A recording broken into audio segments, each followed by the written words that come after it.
Hey guys, Silver here. This is about 26 ounces of gold. Current value around about 50,000 US dollars. Spot price is around about 19.25. Scrooge McDuck, where you at? So we'll get things moving with the quarter ounce gold coins. I'm going to go through everything with you at a bit of pace though, so you can take a look and pause if needed.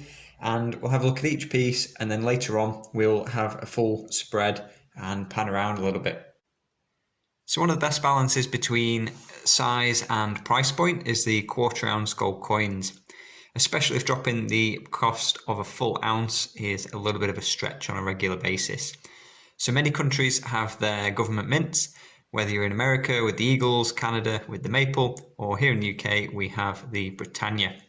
So there are many designs also that make it to this popular size. You've got things like the Queen's Beast, you've got things like the gold standard coin, and various series.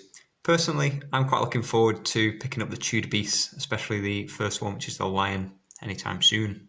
So another popular size are the 10th ounce coins. They're very easy to pick up at such a low price point considering you're buying gold. It's occasionally something I'll pick up, when the price is right, but generally the premiums on these tend to be a little bit higher and put me off. It can be a great way to get started though, and it can help you acquire lots of different pieces of gold without such a big outlay. One of my favourite designs is this Royal Arms, which you'll see more of a little bit later.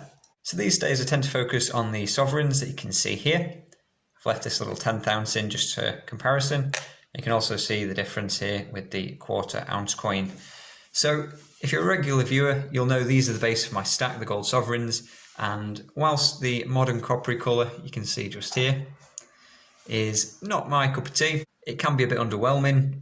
The older sovereigns that you can see around the back, they have a little bit of silver alloyed into the metal, and therefore it comes up this much better yellowy gold colour. So there's a ton of different varieties. There's different years, obviously. There's different monarchs, different portraits, and you've even got different designs like the shields. You can see here 2002 and 2005. So back in the day the colour was much better, but there's still a ton of variety and it's very easy to pick up at low premium. Really good option for stacking, especially if you're in the UK. So moving up the food chain, we have the half ounce gold coins. To me, these are the worst of both worlds. They're a half ounce size. They seem to be a little bit less popular just on the secondary market. They're not exactly chump change at a half ounce of gold. And let's be honest, half of anything sounds a bit unfinished. So if it wasn't for the gold sovereigns, I'd have a lot more of these. These are 1 ounce gold coins. Very easy to calculate their internal worth. Just use the spot price. Obviously, you pick these up at a typically low premium. And this is the gold Britannia. So it's a very popular option, especially in the UK. They're really pushing the boundaries with security features. They've got the wave pattern, they've got the little trident, they've got some micro text, amongst some other things. Certainly isn't the fan favourite though across the pond. You have the gold buffalo, which these have really big following. Everyone seems to like them. They are a bit more niche in the UK, but they still do have quite a lot of fans here as well. So not something I would stack a lot of here, but if I was over in the USA, they would be the bread and butter. The Queen's Beast Completer and the Royal Arms, they are very similar to the Britannia. They're treated the same in the UK, but they do come usually at a little bit of a higher premium. So some people find them a little bit more desirable, especially on the second-hand market.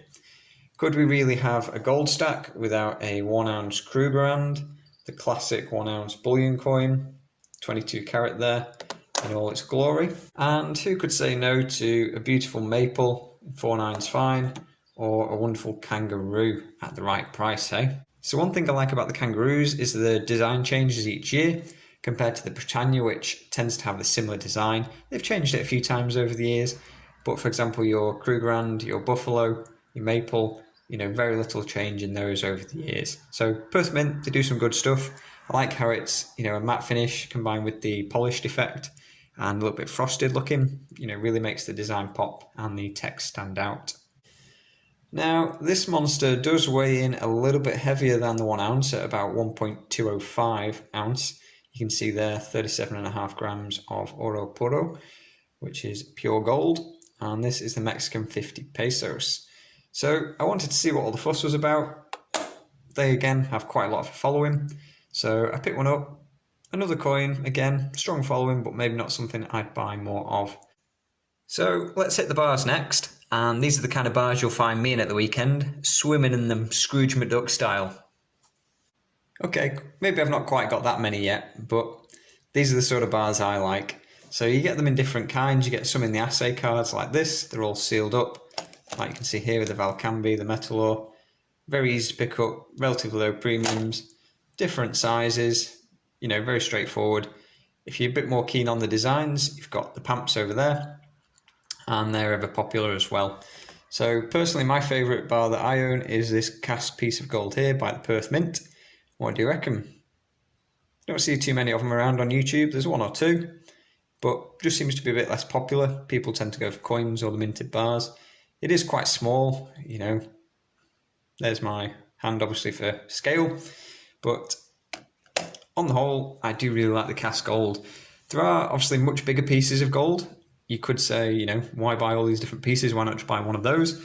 They are just a little bit harder to shift on the second-hand market. You know, every piece of gold will sell at some point, you know, at some price, but it's just easier to move and work with little coins like these 1 ounces instead of your big industrial bars. So we'll round off with some odds and ends. We've got the 2 rand up there in the left. We've got the Peru Una Libra. We've got a half sovereign and a random 1/4 ounce there just for the size comparison. So also do have some other little fun pieces like the 40th ounce Britannia and also a 1/2 gram dinosaur coin.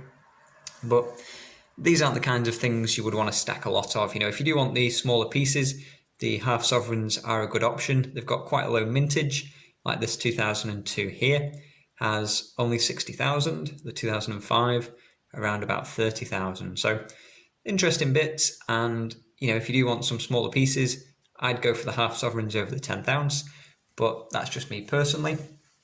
Finally, as promised, let's just have a little pan around the stack and appreciate the beauty of gold. So subscribe if you like, catch you in the comments.